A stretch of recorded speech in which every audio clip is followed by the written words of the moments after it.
it's Leanne and welcome to my teeny weeny me wrap up in my rather larger June TBR. And I'm filming in my jammies again, aren't they snazzy? Thumbs up if you think more booktubers should film in their jammies and share that with the world. I think we should start a jammy revolution, kind of following Amanda Center's Sunday jammy videos.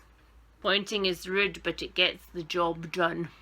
So I say that my May wrap up is teeny tiny, but that is not because I read very few books. It's just because I'm not going to talk about them really in my wrap up.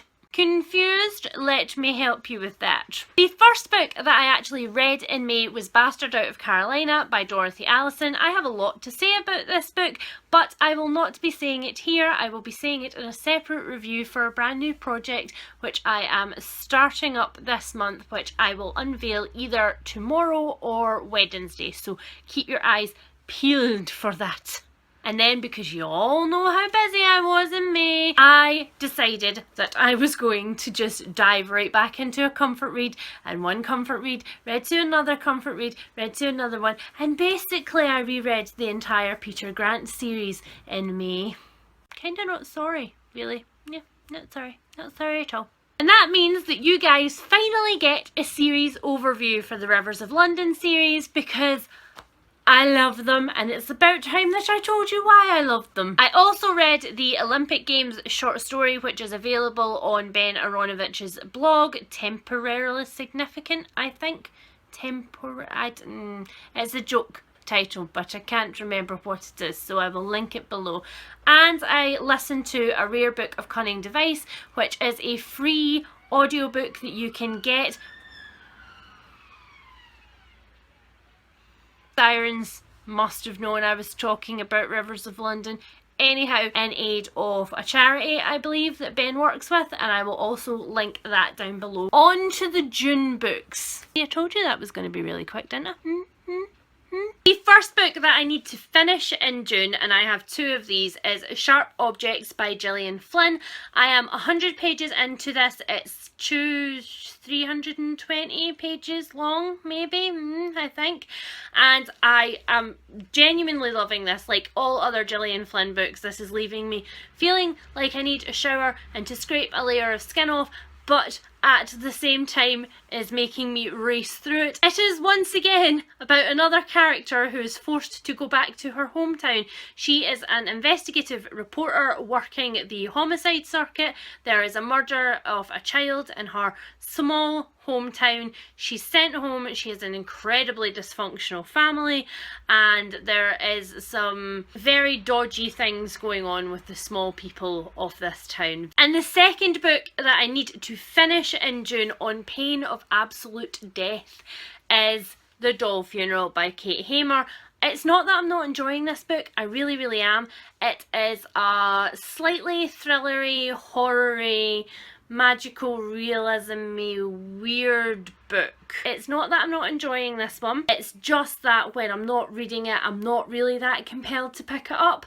So I am going to make myself read the rest of this in hopes that I get hooked halfway through. I'm about a third of the way through right now, so cross fingers for me.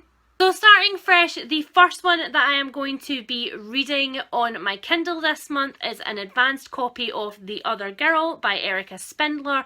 This one is about a detective who is from the wrong side of the track. She considers herself to be trailer trash. She calls herself that frequently from what I can see. She goes to a gruesome murder scene, and there she finds a clipping about herself when she was younger and was convicted of carrying drugs. And later she's called into her chief's office and told that her fingerprints are at the crime scene, despite the fact that she never took off her latex crime gloves. The second book I'm going to read in June is also a proof, and this one is this lovely shiny yellow book here. This is, of course, Tin Man by Sarah Winman. It comes out next month. I need to read it right now. I am a massive Sarah Winman fan. And FYI, I've been waiting for March to read this because it came on the day of my birthday and I wanted to not talk about it until nearer the release date, and I knew I wouldn't be able to, so I didn't read it. So I'm gonna devour this. Next in June, I am definitely going to be reading See What I Have Done by Sarah Schmidt. This is the Lizzie Borden retelling that I talked about in my last Crime Corner haul, so I'll link you to that if you want any other information on this book. But like many of you who have just spotted it from that video, when I saw it, I was like, I'ma read that right now, and so I'ma read that right now. Next in June, for my project, which I have just mentioned and again will be unveiling later this week, I am going to be reading Kate Atkinson's Behind the Scenes at the Museum. This is another narrator named Ruby, and she was conceived and born in some pretty depressing circumstances to another very strange family, and this is Ruby's narrative of her family history. And you guys all know by now that although I read physical books when I am walking or cooking or walking or driving or waiting for things or cleaning, etc., I listen to audiobooks. And so this month I am listening to Born with Teeth by Kate Mulgrew. I am a third of the way through this one right now. This memoir is absolutely destroying me. Kate Mulgrew reads it herself, and oh my god, her voice is just... And because, as with the Kate Mulgrew one, I am trying to listen to some of my older audiobook purchases, I have also decided to finally get around to listening to Station 11 by Emily St John Mandel. Yes, you are now allowed to throw things at the screen. Don't damage your technological equipment. I will not be paying for that, but I will accept the virtual Rotten Tomatoes because I know that I really should have read this one ages ago.